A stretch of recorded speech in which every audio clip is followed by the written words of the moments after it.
नमस्कार। आज हम बात करेंगे बाबा रामदेव, योग गुरु रामदेव, जो लगातार विवादों में रहने वाले योग गुरु रामदेव अक्सर कुछ ऐसा बोल जाते हैं जिसके बाद बवाल खड़ा हो जाता है। इसके अलावा उनकी बेबाकी भी अक्सर उन्हें परेशानियों में डाल देती है।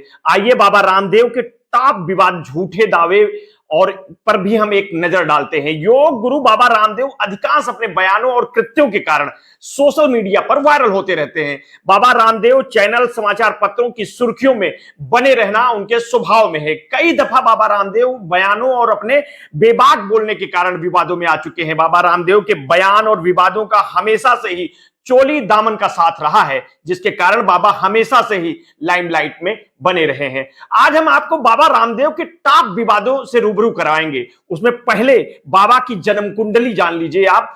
ईटीवी भारत की प्रकाशित रिपोर्ट के अनुसार मैंने पढ़ा था कि बाबा हरियाणा के महेंद्रगढ़ से हैं। बाबा का जन्म महेंद्रगढ़ जिले के सैद अलीपुर गांव में हुआ था।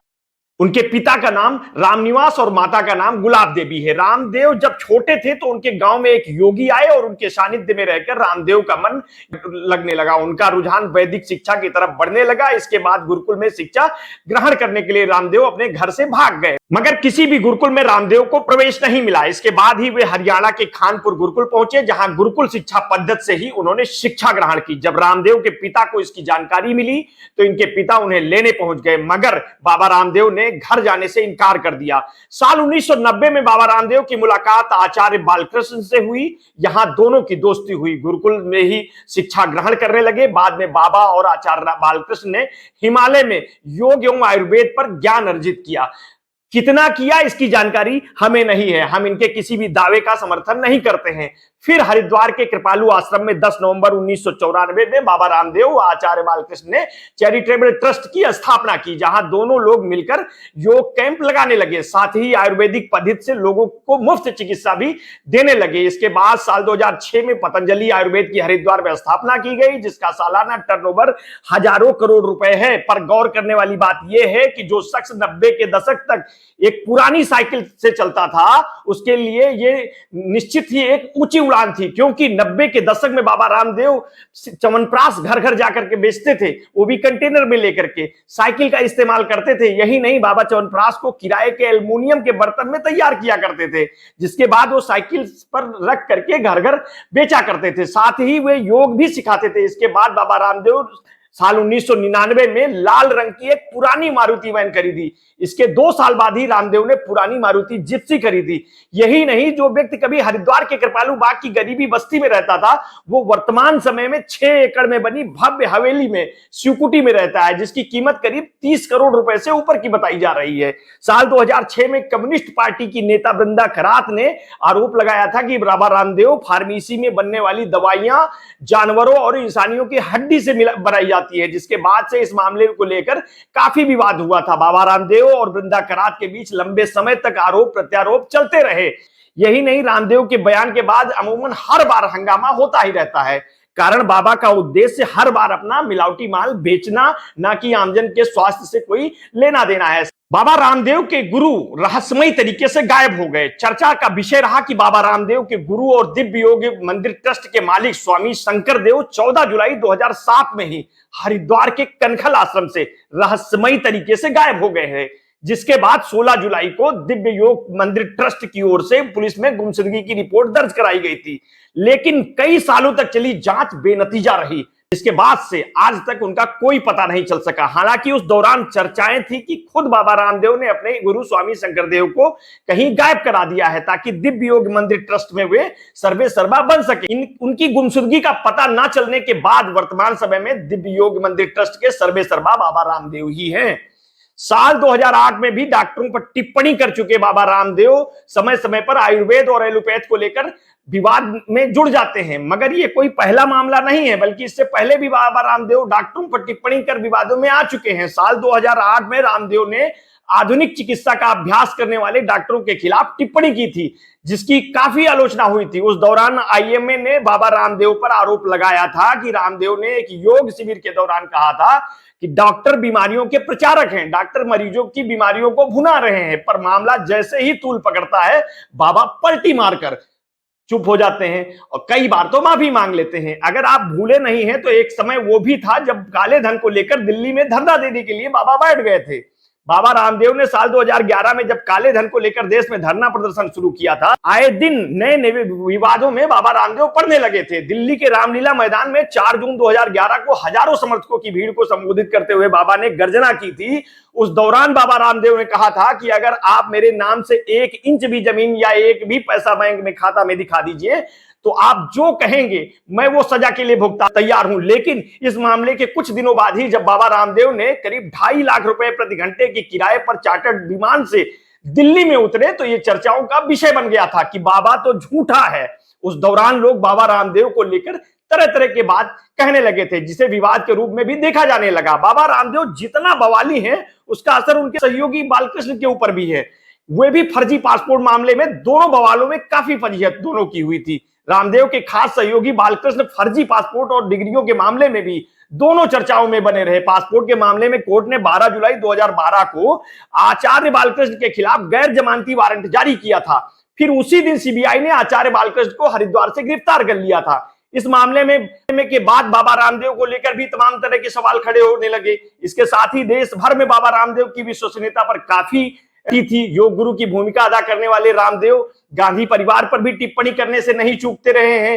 रामदेव को सभी लोग जानते हैं कि वो हमेशा सत्ता के साथ रहे हैं। साल 2013 में ही रामदेव ने एक ऐसी रैली के दौरान भाषण दिया था कि उसमें बयान दिया कि बाबा भी पहनने वाले भारत माता की जय नहीं बोलेंगे, जिसके बाद वे देश भर में रामदेव के खिलाफ न सिर्फ प्रदर्शन ही किया गया बल्कि लोगों ने उनकी जमकर आलोचना की थी। इसके साथ ही बाबा रामदेव ने राहुल गांधी और सोनिया गांधी पर व्यक्तिगत तौर पर आपत्तिजनक टिप्पणियां की थी, जिसके चलते कांग्रेस शासित राज्यों में बाबा के खिलाफ एफआईआर भी दर्ज कराई गई थी। साथ ही कांग्रेस पार्टी के लोगों ने बाबा के खिलाफ जमकर प्रदर्शन किए थे। बार बार बाबा रामदेव को बाबा कहकर संबोधन करने से मुझे भी संतों के अपमान जैसा प्रतीत हो रहा है। खैर, आपको बता दें साल 2013 में उत्तराखंड के तत्कालीन मुख्यमंत्री विजय बहुगुणा ने रामदेव के खिलाफ मोर्चा खोल दिया था। सरकार ने उनकी सारी पुरानी फाइलें झाड़ फूंक कर निकलवा दी थी। था नवंबर 2013 में एक ही झटके में उनकी संस्थाओं पर 81 मुकदमे दर्ज किए गए थे। यही नहीं, एक माह के भीतर बाबा रामदेव के ऊपर भी 99 मुकदमे दर्ज किए गए। सरकार ने रामदेव के पतंजलि पीठ योगपीठ ट्रस्ट पर हरिद्वार में बेनामी संपत्ति, सरकारी जमीन पर कब्जा और सरकारी भूमि के दुरुपयोग के मामलों में भी मुकदमे दर्ज किए थे। इनमें 10 करोड़ से अधिक के स्टाम्प ड्यूटी चोरी के 52 मामले शामिल हैं। इनके साथ ही ग्राम सभा की भूमि कब्जाने के 2 मामले भी शामिल हुए थे, जिसके बाद देश भर में बाबा रामदेव की काफी फजीहत हुई थी। तमाम तरह के सवाल उठने लगे। कलाकार रामदेव ने अपनी क्षमता का इस्तेमाल किया और सारी बात पुरानी हो गई। लेकिन मामला वहीं खत्म नहीं होता है। दिव्य पुत्र जीवक बीज को लेकर विवादों में बाबा फिर सवालों में आ गए। साल था 2015 का।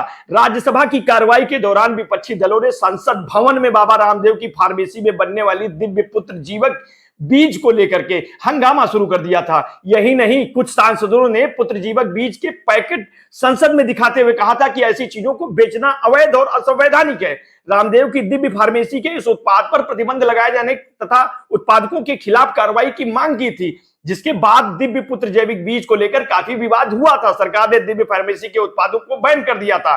समय समय पर रामदेव की कंपनी पतंजलि के कई उत्पादों को गुणवत्ता पर सवाल खड़े हो चुके हैं। इसी क्रम में 2017 में रामदेव की दिव्य फार्मेसी को लेकर दुनिया भर में गंभीर सवाल उठे थे। उस दौरान दिव्य फार्मेसी की कई उत्पादक गुणवत्ता परीक्षण पास नहीं कर पा सकी थी। मामला यही नहीं रुका, बल्कि उस दौरान नेपाल सरकार ने नेपाल में बाबा रामदेव की दिव्य फार्मेसी के उत्पादकों की बिक्री पर पूर्णतः रोक लगा दी थी। उस दौरान नेपाल सरकार ने इस बात पर जोर दिया था कि ये 7 उत्पादक इंसानी स्वास्थ्य के लिए ठीक नहीं है, पर भारत में वो धड़ल्ले से बिकती रही। कारण ये है कि दवा से ज्यादा दावा और वस्त्र पर लोग यहां यकीन करते हैं। बाबा पर लिखी किताब जो भारत में नहीं लॉन्च हो सकी, आपको बता दें 2017 में मुंबई के पत्रकार प्रियंका पाठक नारायण ने बाबा रामदेव पर एक किताब लिखी थी, जिसका नाम था godman to tycoon the untold story of Baba Ramdev.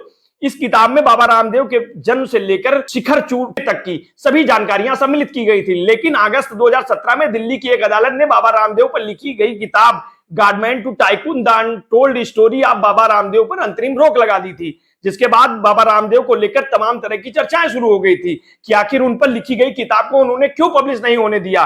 अब एलोपैथ के इलाज पर टिप्पणी करने के मामले में बाबा रामदेव फिर चर्चाओं में आ गए। इंडियन मेडिकल एसोसिएशन के महासचिव डॉक्टर जयेश लेले ने रामदेव के खिलाफ शिकायत दर्ज करवा दी। उनके खिलाफ कई तरह के मामले दर्ज किए गए। इंडियन मेडिकल एसोसिएशन से योग गुरु रामदेव के खिलाफ महामारी रोग अधिनियम 1897, आपदा प्रबंधन अधिनियम 2005 के तहत पुलिस में शिकायत भी दर्ज कराई थी। वही उत्तराखंड इंडियन मेडिकल एसोसिएशन ने भी मामले में पीएम मोदी को पत्र लिखकर बाबा रामदेव के खिलाफ देशद्रोह का मामला चलाने की मांग की थी। कुल मिलाकर इस बार भी बाबा रामदेव बयानों से बवाल मचाते रहे।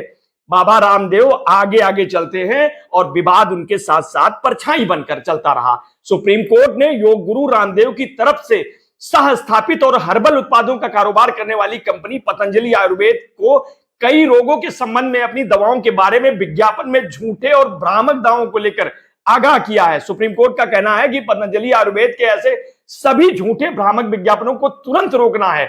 अदालत ऐसे किसी भी उल्लंघन को बहुत ही गंभीरता से लेगी। हालांकि यह पहली बार नहीं है जब बाबा रामदेव उनकी कंपनी पतंजलि विवादों के घेरे में रही हो। इसके पहले भी पतंजलि आयुर्वेदिक और उसकी उत्पादित विवादों में घिरी रही है। साल 2022 में पतंजलि के गाय के घी में मिलावट का मामला सामने आया था। उत्तराखंड में खाद्य सुरक्षा विभाग की तरफ से किए गए परीक्षण में शुद्ध गाय के घी खाद्य सुरक्षा मानकों पर खरा नहीं उतरा। पतंजलि योग ने शुद्ध घी का नमूना उत्तराखंड के ही टिहरी के एक दुकान से लिया गया था। इसके बाद राज्य प्रयोगशाला में भेजा गया था, जहां इसे मिलावटी और संभावित रूप से स्वास्थ्य के लिए हानिकारक पाया गया था। इसके अलावा पतंजलि के नूडल्स को लेकर भी विवाद हुआ था। दिसंबर 2022 में बीजेपी नेता सांसद ब्रजभूषण शरण सिंह ने बाबा रामदेव को मिलावटखोरों का राजा तक करार दे दिया था। उन्होंने पतंजलि के उत्पादकों के खिलाफ देशव्यापी आंदोलन शुरू करने की धमकी भी दी थी। उत्तराखंड के आयुर्वेदिक और यूनानी सेवाओं के अधिकारियों ने पतंजलि की दिव्य फार्मेसी को नवंबर 2022 के 5 दवाओं का उत्पादन रोकने और मीडिया में विज्ञापन हटाने के लिए कहा था। स्टेट अथॉरिटी पतंजलि ग्रुप की दवाओं कोल्ड के उत्पादन पर प्रतिबंध लगा दिया था। इन दवाओं को इन बीमारियों के इलाज के रूप में आक्रामक रूप से प्रचारित किया गया है। साल 2021 में पतंजलि की तरफ से हरिद्वार के दिव्य प्रकाशन पतंजलि अनुसंधान संस्थान के विकसित कोरोनिल टेबलेट लॉन्च किया था। पतंजलि की तरफ से दावा किया गया कि ये 7 दिनों में कोविड-19 को ठीक करता है। वहीं इंडियन मेडिकल एसोसिएशन की तरफ से इस पर कड़ी आपत्ति जताई गई थी। पतंजलि आयुर्वेद की तरफ से उस पर दावा किया गया था कि इस टेबलेट को आयुष मंत्रालय की WHO की प्रमाणन योजना के अनुसार कोविड में के इलाज में मददगार दवा के रूप में प्रमाणित किया गया है। विवाद बढ़ने के बाद इस मामले में पतंजलि को सफाई देनी पड़ी थी। इसमें कहा गया था कि प्रमाणन केंद्र की तरफ से वो WHO की किसी भी दवा को स्वीकृति अस्वीकृति नहीं करता है। आयुष विभाग की सख्ती के बाद इस दवा को इम्यूनिटी बूस्टर बताकर बेचा जाने लगा। बाबा रामदेव ने साल 2021 में मई महीने में दावा किया था कि एलोपैथिक एक बेवकूफ विज्ञान है। उन्होंने कहा था कि कई दवाइयां भारत में औषध महानियंत्रक की तरफ से अनुमोदित अन्य दवाएं कोविड-19 रोगियों के इलाज में विफल रही हैं। रामदेव ने ट्विटर पर शेयर किए लेटर में लिखा था कि अगर एलोपैथ सभी शक्तिशाली और सर्वगुण संपन्न है तो डॉक्टरों को बीमार नहीं पड़ना चाहिए। इसके बाद सुप्रीम कोर्ट ने रामदेव के खिलाफ सख्त टिप्पणी की थी। सुप्रीम कोर्ट ने कहा था कि रामदेव को दूसरी आधुनिक दवाओं और इलाज की प्रमाणिकताओं को आलोचना करने का अधिकार नहीं है। इसके बाद साल 2022 में रामदेव ने एलोपैथी संबंधी अपनी टिप्पणी के लिए खेद व्यक्त किया था। वहीं 2022 में राजस्थान में पतंजलि के सरसों का तेल गुणवत्ता मानकों पर खरा नहीं उतरा था। आपको बता दें, मार्क्सवादी नेता बृंदा करात ने साल 2006 में रामदेव पर पतंजलि की दवाओं में इंसानों और जानवरों की हड्डियों को मिलाने का भी आरोप लगाया था। इसको लेकर खूब विवाद हुआ था। बाद में पतंजलि ने आरोपों से इनकार किया। इसके लगभग 1 दशक बाद पश्चिम बंगाल में एक लेबोरेटरी में गुणवत्ता परीक्षण में विफल होने के बाद सेना ने अपनी कैंटीन में पतंजलि आंवला का रस वापस ले लिया था। रामदेव 1 दशक में भारत और विश्व में योग को प्रचलित करने का श्रेय स्वामी रामदेव को जाता है और श्रेय दिया जाना भी चाहिए। योग पर रामदेव ने काम किया है, बल्कि उनके प्रचार प्रसार के सभी मार्ग अपनाकर आमजन से जोड़ दिया है, जो सराहनीय है। उनके लाखों अनुयायियों के साथ ही उनके अनेक आलोचक भी हैं, जिसकी वजह से उनकी जिंदगी का वो पहलू है जो योग के आगे की कहानी बताता है। अब सवाल उठता है, योग शिक्षा है या व्यापार? रामदेव को एक सफल कॉर्पोरेट व्यवसायी के रूप में भी माना जाता है। योग शिक्षा के प्रचार प्रसार के लिए बनाया गया है। उनका पतंजलि योग पीठ दुनिया में अपनी तरह से सबसे बड़ा संस्थान है। उन्होंने हरिद्वार में ही दिव्य फार्मेसी नाम की एशिया की सबसे बड़ी औषधि की फैक्ट्री भी लगाई है। वहां वहीं वरिष्ठ कांग्रेस नेता दिग्विजय सिंह ने भी कहा था कि रामदेव योग गुरु कम बल्कि व्यवसायी ज्यादा है, क्योंकि उनके योग शिविरों में हर पंक्ति में बैठने का अलग अलग दाम होता है। साथ ही रामदेव पर अपने योग केंद्र खोलने के लिए किसानों की जमीन जबरदस्ती लेने के भी आरोप लगे थे। टाइम्स ऑफ इंडिया की रिपोर्ट की माने तो स्कॉटलैंड एक द्वीप भी उनकी ट्रस्ट के नाम पर है। और आपको बता दें कि ब्रिटेन, अमेरिका, जापान, चीन, वियतनाम और सीरिया जैसे देशों का भी योग गुरु दौरा कर चुके हैं। ब्रिटेन में तो उन्हें महारानी एलिजाबेथ ने विशेष अतिथि के तौर पर भी चाय की दावत पर बुलाया था। रामदेव को मिली ख्याति के इस सफर में कई राजनेताओं ने उनका साथ दिया है, लेकिन उन्होंने कभी भी किसी एक पार्टी के साथ जुड़ने की बात नहीं की है। हालांकि उनके विचारों से उन्हें हमेशा संघ परिवार का नजदीक समझा गया है। राजनीतिक टिप्पणी में माहिर रामदेव ने आखिरकार वर्ष 2010 में अपनी राजनीतिक पार्टी बनाने की भी घोषणा करते हुए दावा किया था कि वे अगले लोकसभा चुनाव में सभी सीटों पर अपना भारत स्वाभिमान पार्टी के उम्मीदवार भी उतारेंगे। संभवतः ऐसा हो नहीं पाया। बाबा रामदेव की कुंडली वास्तव में बहुत बड़ी है, पर व्यवस्था ने उन्हें संरक्षण दे रखा है। पर जिस तरह से बाबा रामदेव पर मामले हैं, वो आज नहीं कल बाबा रामदेव के लिए बड़ी समस्या का कारण बनेंगे। ये थी बाबा गुरु व्यापारी रामदेव की कहानी। आपने अगर अभी तक हमारे चैनल को सब्सक्राइब नहीं किया है तो कर लीजिए, और स्टोरी अगर आपको अच्छी लगी है तो हित मित्र शुभचिंतकों में शेयर कर दीजिए। अपना ध्यान रखिए। बहुत बहुत धन्यवाद। साधुवाद।